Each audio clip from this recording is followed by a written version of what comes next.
청년경찰과 재연의 윤리라는 내용을 들어보도록 하겠습니다. 박수로 환영해 주세요.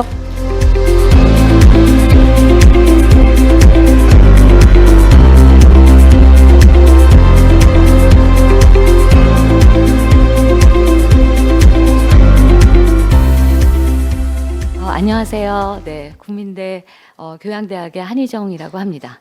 예, 저는 영화 전공이 아니고 미디어 전공자입니다. 그래서 이 자리가 조금은 좀 낯설고요.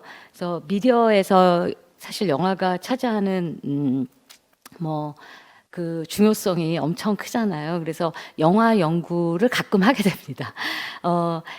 지금 이거는 제가 한 2019년에 쓴 논문인데요. 여름에 냈던 논문인데, 그 당시에 제가 이거를 좀 준비를 했거든요. 예, 근데 그 당시에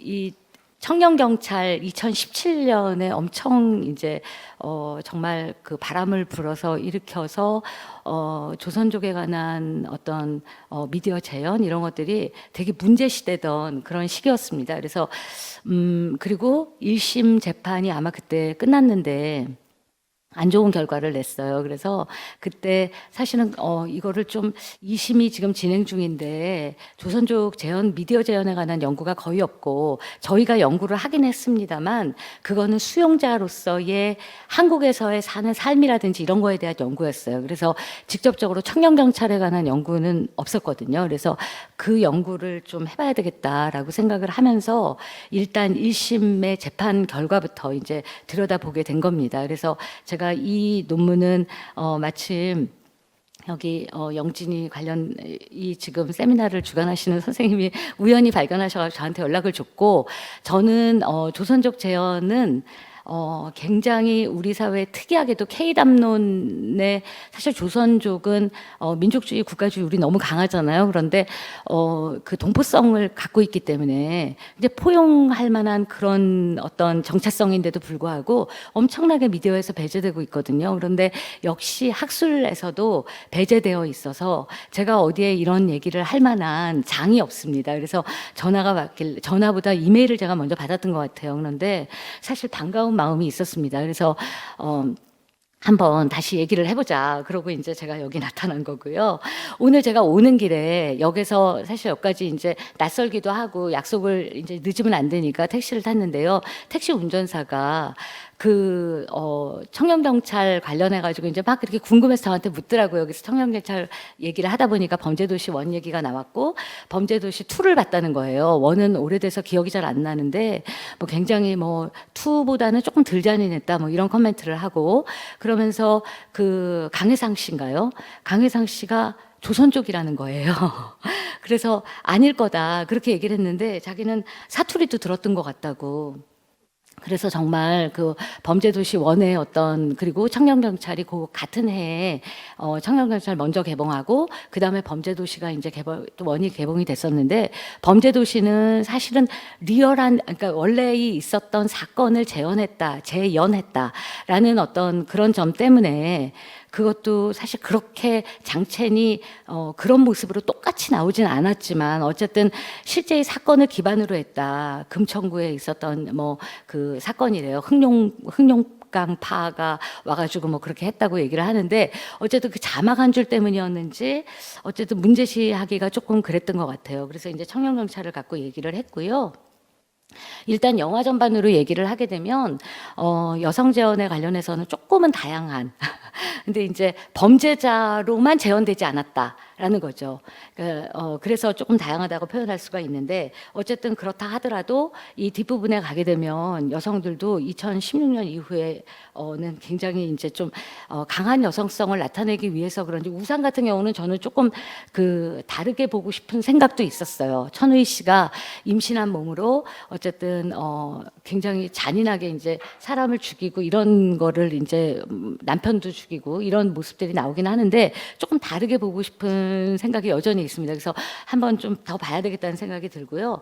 어쨌든 이런 영화에서도 이제 여성 재현은 문제적이었고, 특히 조선족 남성은 여러분 이게 지금 2010년인데 제가 황해를 여기다가 2011년으로 해놨네요. 잘못됐고요.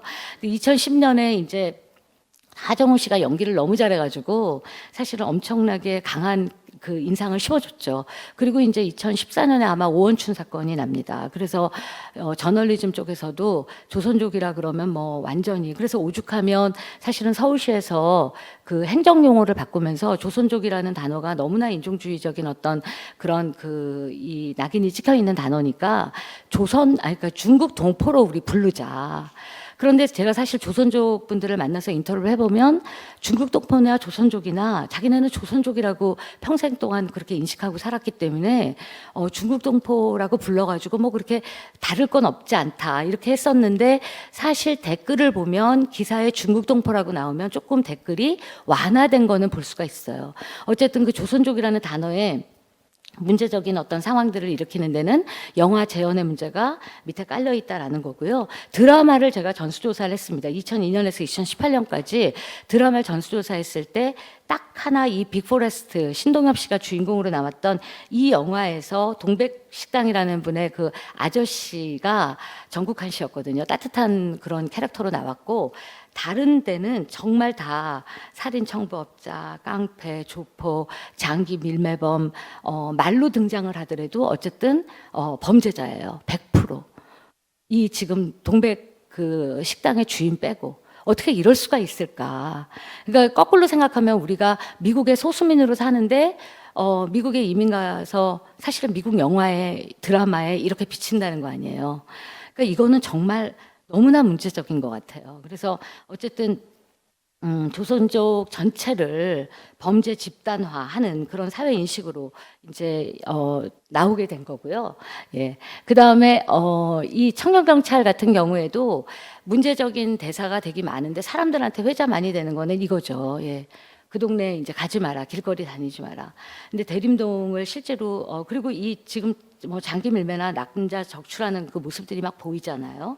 정말 문제적이었던 그런 영화였고요. 그래서 개봉 20일 만에 동포들이 모입니다. 그래서 여긴 9번 출구에 모였는데 12번 출구에도 모이고 뭐 여러 번 그 시위를 합니다. 그래서 이제 공대위가 만들어졌고요.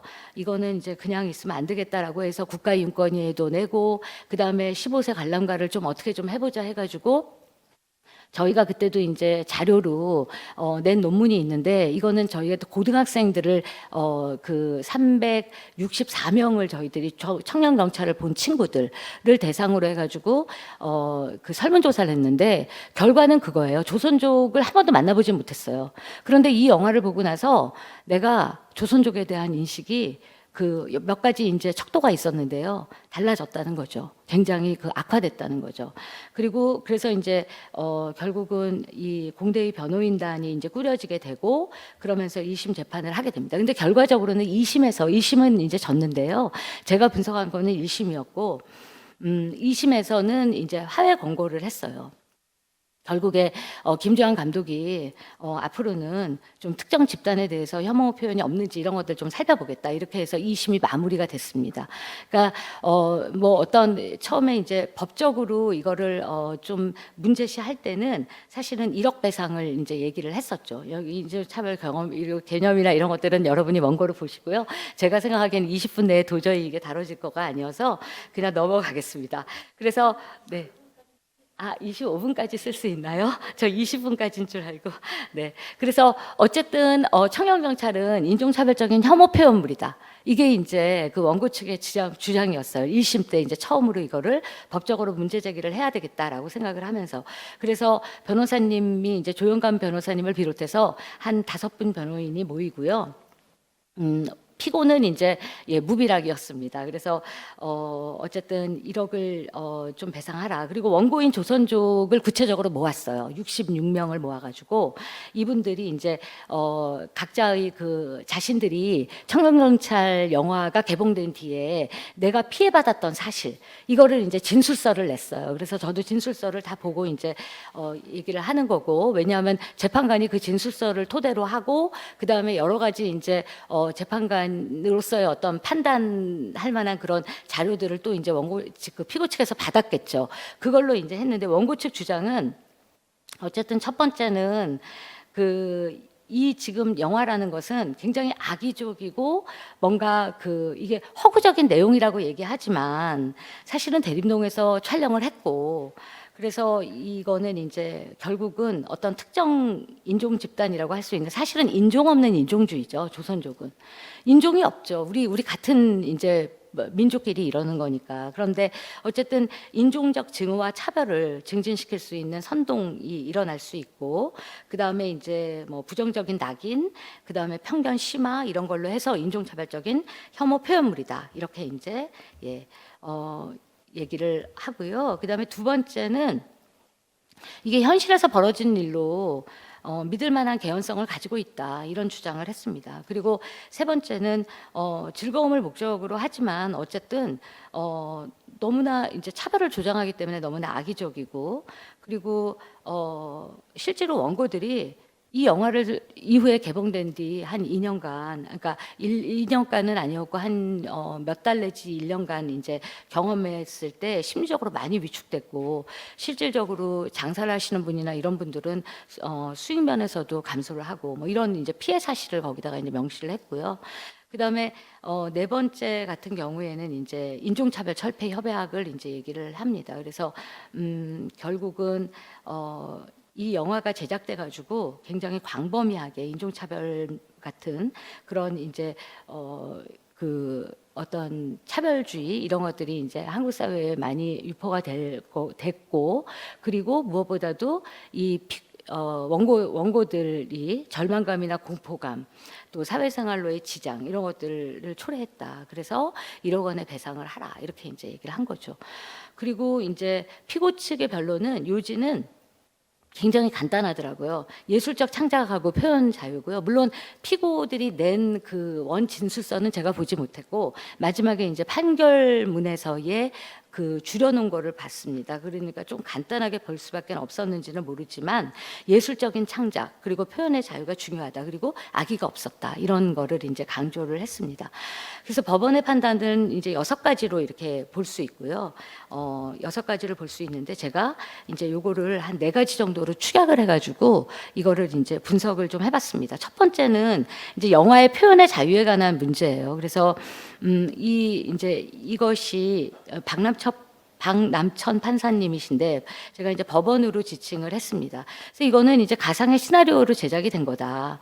그리고 실제로 이 뭐 조선족 폭력 조직이 가담한 장기 밀매 사건 이런 것이 실제했다는 인식 이런 것들이 수용자들이 인식했다라는 증거가 없다, 이런 거 얘기를 하고 있습니다. 그렇지만 사실은 우리가 법원 판단하고는 다르게 우리가 영화 속의 어떤 재현의 문제, 이거는 너무나 오랫동안 문제시돼 왔던 거고요. 그 다음에 학계에서도 이 현실과 재현의 문제 같은 경우는 매우 반복적으로, 특히 미디어에 있어서의 재현의 문제는 반복적으로 연구되고 있는 주제이기도 합니다. 철학에서는 그래서 비재현의 문제까지도 이제 얘기를 과거부터 이제 계속 하고 있는 거죠. 재현, 비재현의 어떤 이론들을 이제 얘기를 하면서 이 재현의 윤리를 이제 문제시하는 그런 이제 테마가 오랫동안 연구가 되고 있었죠. 그리고 법원에서는 이제 이런 것들이 실제든 어떤 영화의 어떤 효과라든지 이런 것들이 영향이 미비하다, 이런 얘기도 하고 있었는데, 사실 영화가 현실을 바꾼 것이 한두 개가 아니고, 이거는 이제 그 황동혁 감독 도가니를 가지고 왔는데 가해자들이 개봉 전에는 처벌이 미비했어요. 그런데 이게 이제 그 이 장애인 성폭력 관련한 이제 법률 이런 것이 이제 개정이 돼서 개정을 이끌어내는 것까지 이제 변화를 시켰거든요. 근데 소설로도 미비했어요. 사실 이제 소설이 나왔을 때만 하더라도 이렇게 법으로까지 이어지진 않았지만, 그러니까 영화 매체의 어떤 영향이라는 것이 엄청 크다, 이런 이제 얘기를 할 수 있습니다. 그래서 이거는 결국 이 영화의 리얼리티 기법이라는 건 너무 중요하죠. 재미를 주기 위해서 우리가 피찜성이라든지 리얼리티를 이렇게 높이는 건 너무 아주 우리한테 다른 즐거움을 주잖아요. 실제로 벌어진 일인 것 같은. 그런데 이제 조선족 재현 같은 경우는 또 다른 차원의 어떤 낙인 효과를 가져온다라는 겁니다. 그다음에 이제 두 번째는 영화가 이제 수익적인 생각을 했을 거다라는 이제 판사님의 얘기고요.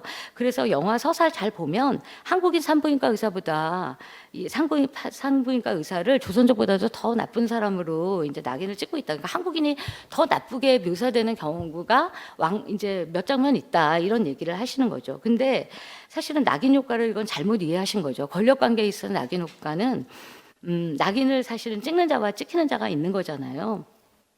한국인들이 아무리 나쁜 짓을 하더라도 거기에 한국인 의사를 낙인 효과를 정치적으로 이렇게 부여하는 그런 사람은 없죠. 예. 그냥 한국인 의사들 집단 중에 저런 썩은 그런 엑세스도 있구나 이 정도지. 그거를 뭐 어떤 이 조선족하고 나란히 봐가지고 예, 낙인의 대상을 삼지 않습니다. 그래서 영화가 이제 다 끝나고 나면 사실은 낙인 효과를 가져가는 건 이제 조선족이죠. 그럼 세 번째는 이제 원고들에 의해서 악의적인 의도를 갖고 있지 않다 이런 주장을 합니다. 그렇죠. 악의를 갖고 그렇게 하시진 않았을 수도 있습니다. 예, 감독님과 제작사에서 그럴 수는 있는데 헬먼이라는 이제 여성 법학자 얘기는 법에서는 사실 행위자 의도 중요하다. 그래서 차별의 맥락에는 그게 중요한지 한번 반문해 보자 이런 얘기를 합니다. 그래서 이 헬먼이라는 학자가 가져온 거는 이제 홈즈 대법관이 어떤 판결문에서 이제 주장한 걸 가져오는데요. 심지어 의도계조차도 내가 밟혔을 때 이 사람이 의도적으로 나를 밟았는지 아니면 의도적으로 실수로 밟았는지 아니면 의도적으로 나를 밟고 걷어찼는지라는 거를 걔도 알 수 있는데 사람이면 더 알 수 있겠죠. 그래서 그런 이제 예를 듭니다. 그래서 우리가 일반적으로 걷어차는 거는 이제 도덕적으로 부당하다. 그러니까 의도를 갖고 있지 않다. 그러면 도덕적으로 내가 안전하다. 이런 이제 생각을 할 수 없다라는 얘기를 합니다. 그래서 행동의 어떤 수용자가 그 행동을 어떻게 해석할 건지 이것에 관한 것이라면 사실은 걔도 아는데 사람이라고 모를 수가 있겠냐 이런 이제 주장을 하는 거고요.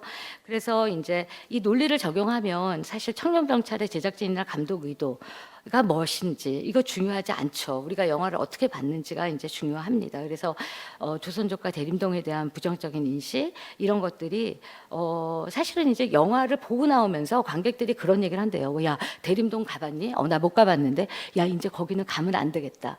이런 대사를 나누면서 이제 나온다고 그래요. 그거를 인터뷰상에서 이제 제가 인터뷰를 해서 알게 됐는데.